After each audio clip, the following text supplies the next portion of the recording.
গত কয়েকদিন ধরে যেভাবে বিভাজন তৈরি করা হচ্ছে, যেমন ধরুন মুঘল আমলে যেটা বলা হচ্ছে যে মুঘল আমলের ইতিহাসকে আমাদের পাঠ্যপুস্তক থেকে তুলে দিতে হবে। কেন? কারণ মুঘল আমল নাকি আমাদের দেশের আমল নয়, সুতরাং সেটাকে মুছে দিতে হবে।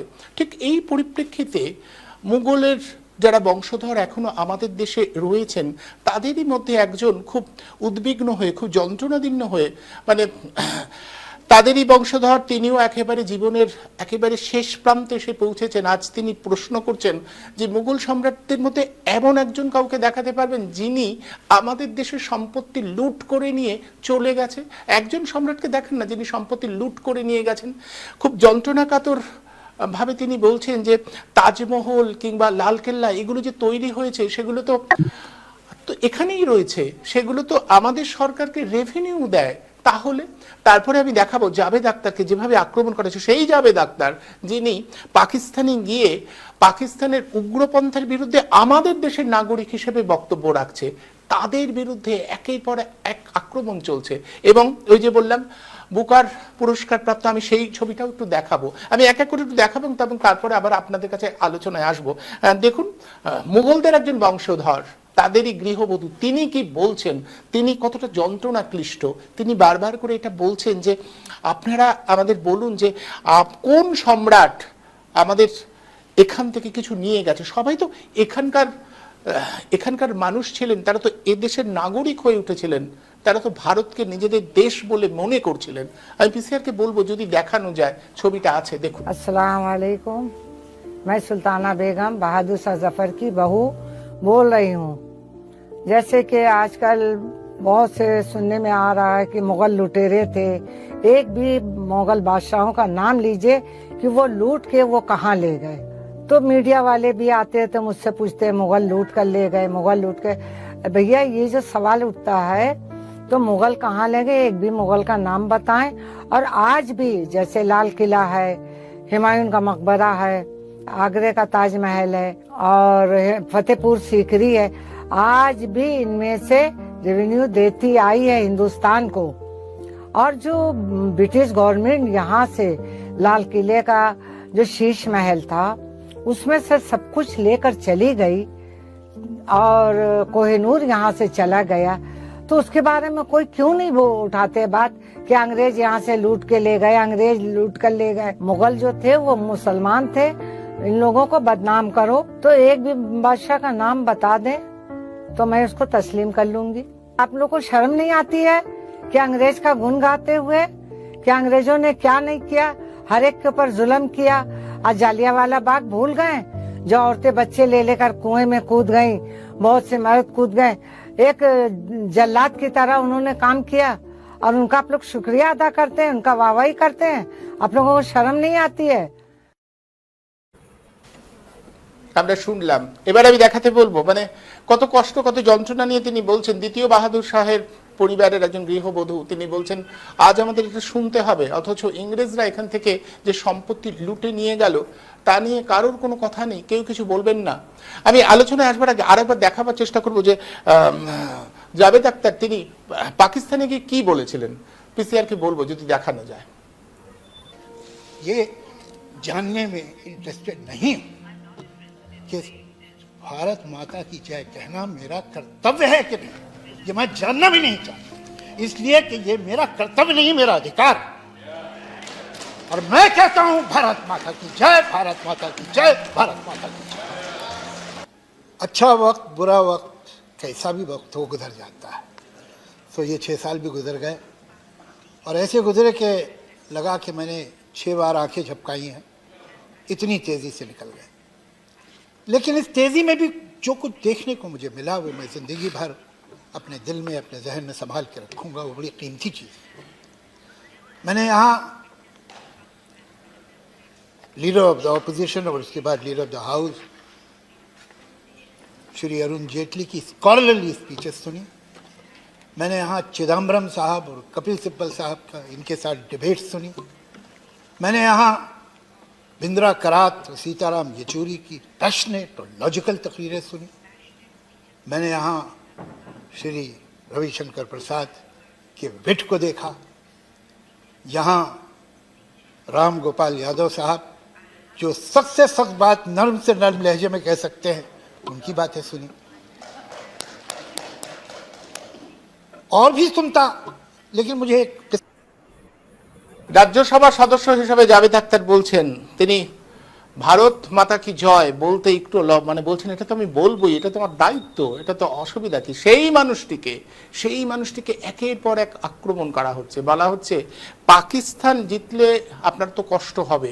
এবং পাকিস্তানে গিয়ে তিনি কি বলেছিলেন একটা ছোট্ট অংশ আছে, আমি সেটা একটু দেখাতে বলবো। পাকিস্তানে গেছিলেন তিনি 2008-এ, এখানে যে জঙ্গি হামলা হয়েছিল মুম্বাইতে, তারপরে পাকিস্তানে গিয়ে তিনি বলেছিলেন মানে পাকিস্তানের শাসকদের উদ্দেশ্যে, আমি সেটা একটু দেখাতে বলবো। हमने तो नुसरत के बड़े बड़े फंक्शन किए, मेहदी हसन के बड़े बड़े फंक्शन किए, आपके मुल्क में तो लता मंगेशकर का कोई फंक्शन नहीं है। हम तो बंबई के लोग हैं, हमने देखा हमारे शहर पे कैसे हमला हुआ था, तो वो लोग नॉर्वे से तो नहीं आए थे।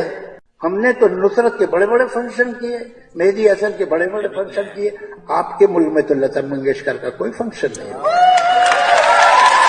हम तो बंबई के लोग हैं, हमने देखा हमारे शहर पे कैसे हमला हुआ था, तो वो लोग नॉर्वे से तो नहीं आए थे।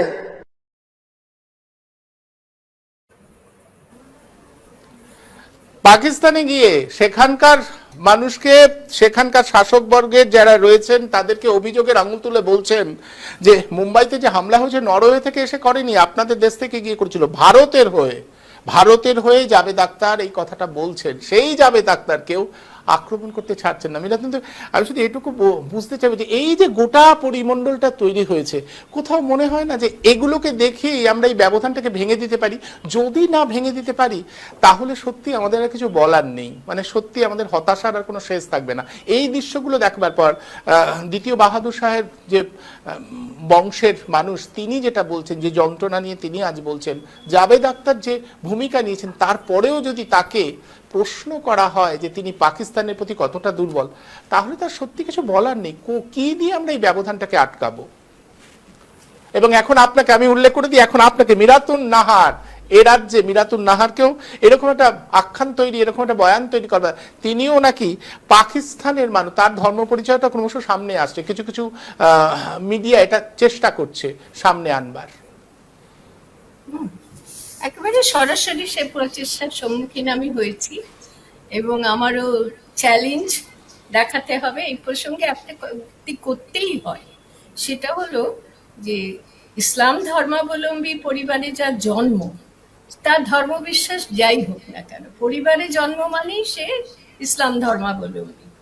এই যুক্তিবাদিতা কারো মনে জাগে না যে একজন যে ধর্মাবলম্বীর পরিবারে জন্মেছে সেই ব্যক্তি এমনও হতে পারে ধর্ম বিশ্বাস সম্পর্কেই সংশয়, এমন হতে পারে। সেদিকেও ধারে কাছেও এরা যায় না, এটা যুক্তিবাদিতা কাকে বলে জানে না। সুতরাং আমি এখন নাম পরিচয় যে পরিবারে জন্মেছি আমি একটা বিশেষ ধর্মাবলম্বী, আমি এখন এটাও বলতে যাব না যে আমি নই, আবার কি আমি সেটাও বলতে যাব না, কারণ আমার ইংরেজিতে বললে একটু সুবিধা হয়, ডিফেন্ড করার মতন, নিজেকে রক্ষা করার মতন মানসিকতা আমার নেই, কারণ আমি কোনো অপরাধ করিনি। এবার তুমি যেগুলো দেখালে সেখানে একটা জিনিস কি লক্ষ্য করেছো, তুমিও সেটা প্রমাণ করতে চাইলে অন্যেরাও সেটা করে, এবং এখন যারা শাসক পদে আছে ভারতের মাথায় তারাও সেটা করে। ইসলাম ধর্মাবলম্বীদের পরিচয় প্রমাণ দিতে হয় যে তারা কতটা দেশপ্রেমিক। অন্য ধর্মাবলম্বী, বিশেষ করে যে ধর্মাবলম্বী দেশ বলে আজকে এই দেশটাকে প্রতিষ্ঠিত করার চেষ্টা করা হচ্ছে, তাদেরকে তো একবারও দেশপ্রেমের কোনো রকম প্রমাণ দিতে হয় না। আমাকেও দিতে হয়েছে বা হয়, এবং প্রতি মুহূর্তেই দিতে হয় যে কতটা ভারতে। আরেকটা প্রশ্ন তুলি, সে তো মানে শিশু বয়স থেকেই জন্ম অপরাধী হয়ে রয়েছি, একটা বিশেষ ধর্মাবলম্বী পরিবারে জন্মেছি, জানা মাত্রই প্রশ্ন ওঠে, তাই আমরা তো তোমাকে এরকম ভেবেছিলাম, বাঙালি ভেবেছিলাম, সে আর এক বাঙালি, আমরা তো বাঙালি ভেবেছিলাম, তুমি মুসলমান। এই প্রশ্ন তো শিশু বয়স থেকে শুনছি, আর শুনতে শুনতে শুনতে শুনতে খুব কষ্ট হতো যে এইরকম ভাবে দেখে কেন মানুষ শিশু বয়সে। সে প্রসঙ্গ আমি আর এখন তুলছি না, কিন্তু আমার একটা প্রশ্ন আছে অনুপম, সেই প্রশ্নটা মিতা সমাজ সকলের কাছেই রাখছি, যারাই শুনছে যারা শুনবে। সেটা হলো যে অন্য দেশ আজকে আমাদের দেশের মস্ত, আমি মিরাতুন্নাহার বলছি বলে তো অপরাধ, আমাদের দেশের মস্ত বড় শত্রু এখন পাকিস্তান। আর ঘটনাচক্রে পাকিস্তান হচ্ছে সংখ্যাগরিষ্ঠ মুসলমানদের দেশ, মুসলিম ধর্ম ইসলাম ধর্মাবলম্বীদের দেশ। আচ্ছা, পাকিস্তান তো ঘটনাচক্রে এটাও যে আমাদের খুব নিকট প্রতিবেশী দেশ, তার প্রতি বৈরিতা এত বেশি যেটা ভাবাও হয় না নেতৃত্বের কারণে। তারা ভাবে ওই হিন্দুর দেশ এটা ভারত, অতএব এটাকে এটা আমাদের শত্রু, এই দেশ আমাদের শত্রু। আমাদের নেতৃত্বরা ভাবে যে ওই দেশ আমাদের শত্রু, প্রতিবেশী দেশ হলো, নেতৃত্বের কারণে। এবার ভেবে দেখো তো, দুই দেশের সাধারণ মানুষ, সেনাবাহিনী, যারা সমস্ত সরকারি ওই সেনাবাহিনীতে কাজ করে, মিলিটারি টিলিটারিতে যারা, বর্ডার সিকিউরিটি ফোর্স যে বিএসএফ, যারা সীমান্ত রক্ষী, সেই সব পরিবারের মানুষরা কারা? তারা কি কেবল এক ধর্মাবলম্বী? পাকিস্তানের হতে পারে, আমাদের তো নয়, আমাদের তো ধর্মনিরপেক্ষ দেশ। তো এক্ষেত্রে প্রশ্ন ওঠে, প্রতিবেশী দেশ এত বেশি আমাদের কাছে একটা শত্রু দেশে পরিণত হলো। এখন যদি আমি প্রশ্ন করি যে আমেরিকা সম্পর্কে কোনো প্রশ্নই কি তোলা যায় না? কোনো কিন্তু ওই প্রশ্ন যে নেই আমাদের একদম জাতীয় নেতৃত্ব নেই। একটা তো কথা, নেতৃত্বে নেতৃত্বে ঝগড়া, আর সমস্ত কি শিকার হচ্ছে সাধারণ মানুষ। আমি যদি মিরাতুন্নাহার আজ বলি যে পাকিস্তানের সাধারণ মানুষরা এই ঝগড়া লড়াইয়ের যুদ্ধের শিকার হবে, আমার দেশের সাধারণ মানুষরা ঝগড়া লড়াইয়ের শিকার হবে, বলি হবে, অমনি মিরাতুন্নাহার বলেছে বলে ওটা কি হবে না পাকিস্তানের প্রতি এত দরদ।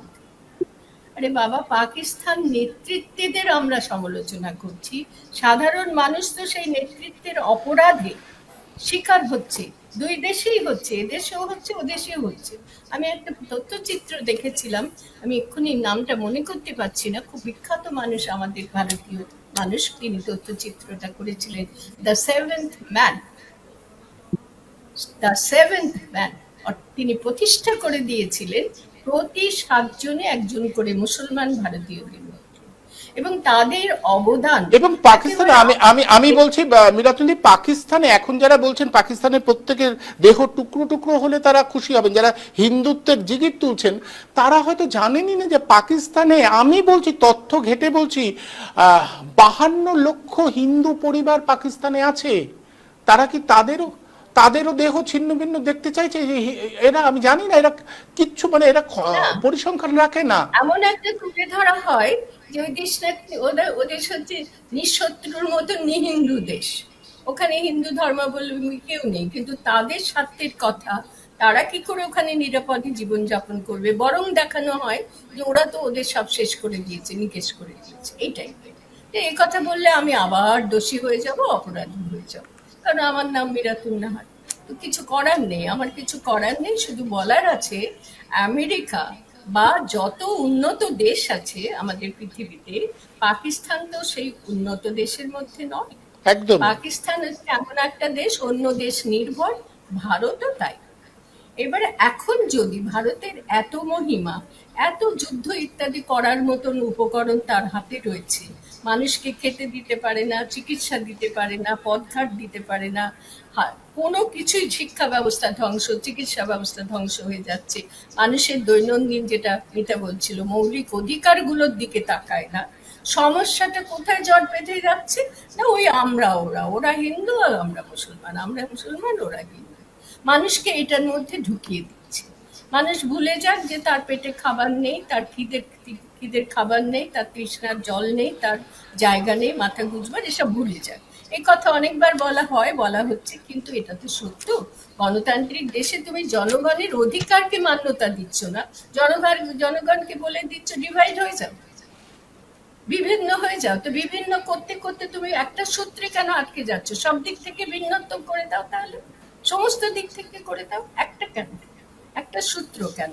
তো আমি ওটা খুব গুরুত্ব দিয়ে দেখেছিলাম, প্রতি 7 জনে একজন মুসলমান, এবং সেখানে যেটা গুরুত্বপূর্ণ কথা, প্রত্যেকের অবদান এদেশে ইনএভিটেবল, অত্যন্ত অপরিহার্য, সেই অবদান ছাড়া দেশটা চলতে পারে না।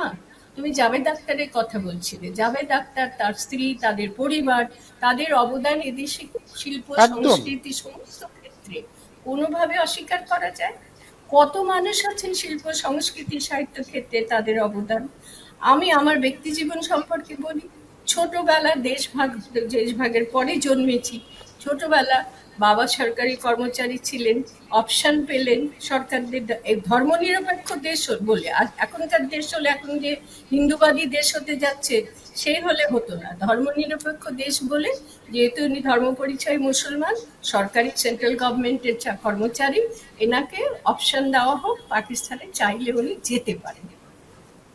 গর্বের সঙ্গে বলি, আমরা সমগ্র পরিবার তাতে না করেছিলাম।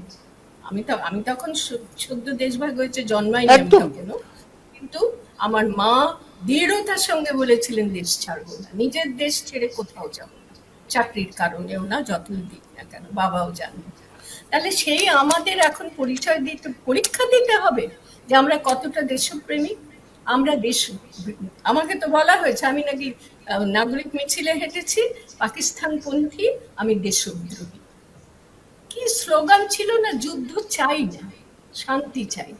এই যুদ্ধ না চাওয়া মানে হচ্ছে পাকিস্তানের বিরুদ্ধে যুদ্ধ না চাওয়া, পাকিস্তান প্রেমিক এবং এই দেশের দেশদ্রোহী। এর থেকে বড় অপরাধ আর হতে পারে? নিজের দেশে যাকে দেশপ্রেমের পরিচয় দিতে হবে, প্রমাণ দিতে হবে, আমাকে আর কত দেশপ্রেমের প্রমাণ দিতে হবে? আমি এখানে সমস্ত কিছু জীবনের, আমার দেশ, আমার জন্মভূমি, তার জন্য করেছি বলে আমি অহংকার করব? আমার দেশপ্রেম সম্পর্কে আমি গর্ববোধ করব? না, এটা স্বাভাবিক। আমি আমার দেশকে ভালোবাসবো না? কিন্তু আমি তাদেরকে কটাক্ষ করব যারা এই প্রশ্ন তুলছে, এখন মানুষের মনে এই বিষ ঢুকিয়ে দিচ্ছে। তারা দেশের উন্নত দেশগুলি সম্পর্কে কি মনোভাব পোষণ করে, আমেরিকা সম্পর্কে কি মনোভাব পোষণ করে, একটা আঙুল তুলতে পারে? একদম, যেভাবে আমেরিকা এই যে সংঘর্ষ থামিয়ে দেওয়া, এটা তো আমেরিকা করেছে এবং আজও বলেছে, ডোনাল্ড ট্রাম্প বলেছে তার প্রভাব বিস্তার করছে, প্রভাব একদম। বিস্তার করছে। এই প্রভাব সম্পর্কে একটা আঙুলও তো তোলে না। তাহলে আমেরিকা আর পাকিস্তান এক্ষুনি বলবে ওই মিরাতুন নাহার তো পাকিস্তানের পক্ষে বলছে, তা নয়। পাকিস্তানের প্রতি বিরূপতা আর আমেরিকার মতন দেশ যে প্রভুত্ব করতে আসছে তার প্রতি বিরূপতা, এই দুটো বিরূপতার মধ্যে এত ফারাক থাকবে কেন? এটাতে বিরূপতা নেই, বিরূপতা প্রকট একেবারে, এবং এতটাই প্রকট যে সেই ধর্মের মানুষ এদেশের হলেও তার প্রেম সম্পর্কে, দেশপ্রেম সম্পর্কে সংশয়। পরীক্ষা দিতে হবে? নারাজ, আমি নারাজ, কোনো পরীক্ষা দেব না। আমার প্রেম আমার বুকের ভেতরে রয়েছে, আমার আচরণে রয়েছে, আমার প্রতিটা কর্মে রয়েছে, আমার প্রতিটি বিশ্বাসে রয়েছে। আমি এই প্রেমের পরীক্ষা দেওয়ার জন্যে এই সমস্ত মানুষ যারা ভারতীয় হিসেবে যে প্রমাণ দিচ্ছে, সেই মানুষদের কাছে আমার পরিচয়, আমার দেশপ্রেমের প্রমাণ দেওয়ার কোনো একদমই কেন, দায়বদ্ধতা আমার না, দায়বদ্ধতা আমার না।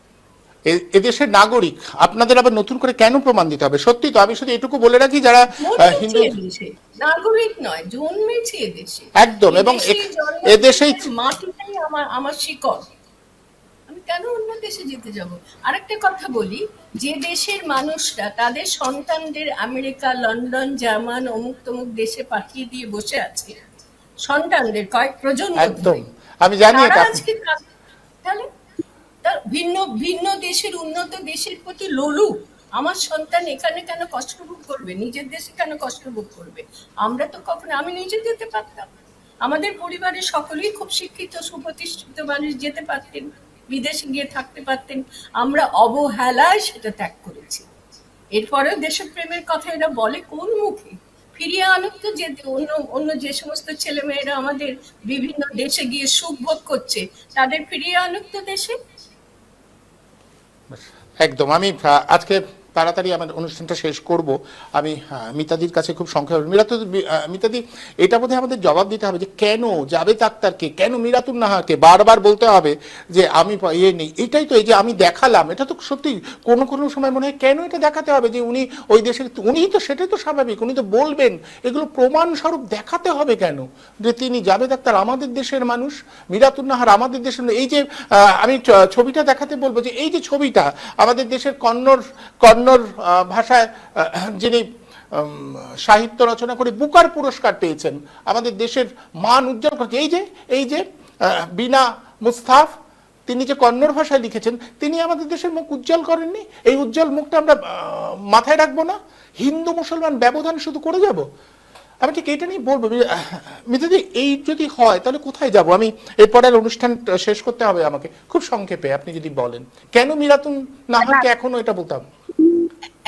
মিতার সঙ্গে করে দিই, বানু মুস্তাকের পরিচয় শুধু বানু মুস্তাক মুসলমান হবে কেন? ভারতীয় তো, আমরা তো ভারতীয় বলে গর্বিত। একদম ভারতীয় বলেই গর্বিত আমরা। হ্যাঁ, আমি তুমি জাভেদ ডাক্তারের কথা বলছো, আমার কাছে উনি হচ্ছেন একজন প্রতিভাদর্তা, অত্যন্ত গভীর শিল্পী। আর এছাড়া আমার কাছে ওনার আর কোনো পরিচয় নেই। তুমি মকবুল ফিদা হোসেনের কথা শুনে গেলে, একদম ঠিক। তাকে অপরাধের আগে কি করা হয়েছিল, তিনি সরকারের মধ্যে এসেছেন এই অপরাধে। আমার সময় খুব অল্প, আমি বিস্তারিত যাব না। এখানে আমরা দুজন মহিলা প্রতিবাদী আছি। আমাদের পরিচয় সম্পর্কে তোমার এই চ্যানেলের মাধ্যমে মধ্য দিয়ে আমি মানুষের কাছে মিতা চক্রবর্তী, মিরাতুন নাহার এই দুজনের পরিচয় এটা দিতে চাই যে অদ্ভুত বিস্তৃত মানসিকতার ছাত্রকাররা ওই চারটে ভাগ করেছিল, ব্রাহ্মণ, ক্ষত্রিয়, বৈশ্য, শূদ্র। আমি সেই ব্রাহ্মণ, ওকে বলে আমি নাকি সেই ব্রাহ্মণ গ্রুপে করি, আর মিরাতুন নাহার হচ্ছেন মুসলিম গ্রুপে পড়ে। আমি এটা ডিসকার্ড করছি এবং অত্যন্ত গর্বের সঙ্গে বলছি, মিরাতুন্দির পরিচয় প্রথমে হচ্ছেন একজন নারী, তারপরে হচ্ছেন তিনি মা, তারপরে হচ্ছেন তিনি একজন শিক্ষিকা, সমাজসেবক, ইত্যাদি ইত্যাদি। আর আমারও পরিচয় হচ্ছে আমি একজন নারী, আমি মা, আমি সমাজসেবী, ইত্যাদি ইত্যাদি। এছাড়া আমার হিন্দু বা ব্রাহ্মণ বলে কোনো পরিচয় নেই। মিরাতুন নাহারেরও মুসলিম বা অন্য কোনো পরিচয় নেই। এই পরিচয় নিয়ে যারা মাথা ঘামাচ্ছে, যারা মানে দিন রাত প্রাণপাত করতে যাতে বিভাজন করা যায়, তাদের প্রতি আমার এক রাত নয়, মানে শত শত ঘৃণা আমি তোমার এখান থেকে পুড়ে দিলাম আর কি। এবং ধিক্কার জানাই সেসব মানুষকে যারা ডুবে হয়েও তাকে সমান সভ্য হতে পারেনি এবং মানুষে বিভাজন ঘটিয়ে তাদের দুর্বলতা, তাদের সমস্ত কিছু সন্ত্রাসবাদ, তাদের সমস্ত কিছু ভাবতে চায়, তাদেরকে আমি ধিক্কার জানাই। তাদেরকে আমি বলি যে মানুষই শেষ কথা। ব্লাড ব্যাংকে গিয়ে একজন বলুন, একটা কথা, ব্লাড ব্যাংকে গিয়ে একজন বলুন তো যে আমি মুসলিমের রক্ত চাই, আমি হিন্দুর রক্ত চাই। আমি এইরকম একটা নমুনা দেখার জন্য আমি একটু অপেক্ষা করবো যে ব্লাড ব্যাংকে গিয়ে কেউ বলুক যে আমি হিন্দুর রক্ত চাই, আমি মুসলিমের রক্ত চাই। যদি এটা সরকার দেখাতে পারে, আমি সেদিন বলবো যে হ্যাঁ, বিভাজনটা দরকার। একদম। আমি শেষ করবার আগে শুধু মোগল সাম্রাজ্যের কথা বললে তো, যে পাঠ্য বিষয় থেকে বাদ দেওয়া হয়েছে, একটু তথ্য দিই। বাবর নামা লিখেছিলেন বাবর, সম্রাট বাবর। তার ছেলে হুমায়ুনকে বলে গিয়েছিলেন, এই দেশে, আমরা এই ভারতের দেশে, এখানে হিন্দুদের সম্মান যেন ঠিক মতন থাকে, তাই তার জন্য আমি অনেকগুলো তোমাকে লিখে দিয়ে গেলাম নিয়মাবলী, এগুলো তুমি কিন্তু পরবর্তীতে পালন করবে। মুঘল সাম্রাজ্যের প্রথম যিনি বাবর, যাকে আমরা বেশি জানি, তার সেই বাবর নামা পড়তে বলবো আমি সকলকে। একদম। আমি শুধু শেষ করবার আগে একটা ছোট্ট কথা, বাবর নামা যদি পড়ার ক্ষমতা ওদের থাকতো তাহলে তো এত কিছু হতো না। আর ওরা বাবর নামা পড়বে, পড়ে ফিরবে, এতটাও মস্তিষ্ক আছে বলে আমার মনে হয়। আমি শুধু একটা তথ্য মিতাদি এবং মিরাতুল্লির সামনে আমি একটা তথ্য দিয়ে আজকে অনুষ্ঠানটা শেষ করব। সেটা হচ্ছে যে বিজেপি নামক দলটা এই মুহূর্তে হিন্দুত্ব ছড়িয়ে দেওয়ার চেষ্টা করছে না, সেই দলটাকে তৈরি হওয়ার পর সবচেয়ে বেশি পয়সা দিয়েছিল, মানে যার পয়সায় এই দলটা তৈরি হয়েছিল, তার নাম নুসলি ওয়াদিয়া। এবং ইনি মোহাম্মদ আলী জিন্নার নাতি। দেশ ভাগ হয়ে যাবার পরে যে মোহাম্মদ আলী জিন্না দেশটা ভাগ করেছিল, সেই তার মেয়ে এদেশে থেকে গেছিল। এর জন্য আমরা গর্বিত যে মোহাম্মদ আলী জিন্না যে ভাগ করেছিল, তারপরে তার মেয়ে কিন্তু এখানে এদেশে থাকবার বিষয়ে সিদ্ধান্ত নিয়েছিল। এবং তার ছেলে অর্থাৎ নুসলি ওয়াদিয়ার পয়সায় এই বিজেপি দলটা, আমি একেবারে তথ্য ঘেটে বলছি, নুসলি ওয়াদিয়ার টাকায় বিজেপি দলটা, ভারতীয় জনতা পার্টি, প্রথমে ছিল হিন্দু মহাসভা, তারপরে জনসংঘ, 1980 সালে এই বিজেপি নাম জনসংঘ থেকে বেরিয়ে এসে বিজেপি ভারতীয় জনতা পার্টি তৈরি হয়। সেই সময় সব থেকে বেশি অর্থ যে দিয়েছিল তার নাম নুসলি ওয়াদিয়া। এখন যারা ওই পাকিস্তানের প্রতি প্রেম দেখালে বা পাকিস্তানের সম্পর্কে যদি কোনো যুক্তিগ্রাহ্য কথা হয়, যারা বলেন যে পাকিস্তান যাদের মামার বাড়ি বা ভারত ছাড়ো তাড়াতাড়ি, তাদের বোধহয় মনে করিয়ে দিতে হবে যে নুসলি ওয়াদিয়ার কিন্তু আক্ষরিক অর্থেই মামার বাড়ি হচ্ছে পাকিস্তান। আপনারা তাকে এদেশ ছেড়ে বা তার বংশধরদের এদেশ ছেড়ে চলে যেতে বলবেন তো? কারণ তার পয়সাই তো আপনাদের এই দলটা, যে দলটা এখন হিন্দুত্ব ফেরি করছে, তারা তৈরি হয়েছে। আমি জানি না এই তথ্যগুলো নিয়ে তারা আদৌ ভাববে কিনা, কিন্তু এইভাবে বোধহয় আমাদের বারবার এই তথ্যগুলো সামনে আনতে হবে। আপনাদের দুজনকে অনেক অনেক ধন্যবাদ আপনাদের মূল্যবান বক্তব্যের জন্য। ধন্যবাদ আপনাদেরও যারা এতক্ষণ আমাদের সঙ্গে ছিলেন। আমরা বারবার এইভাবেই আমাদের বক্তব্য সামনে নিয়ে আসব।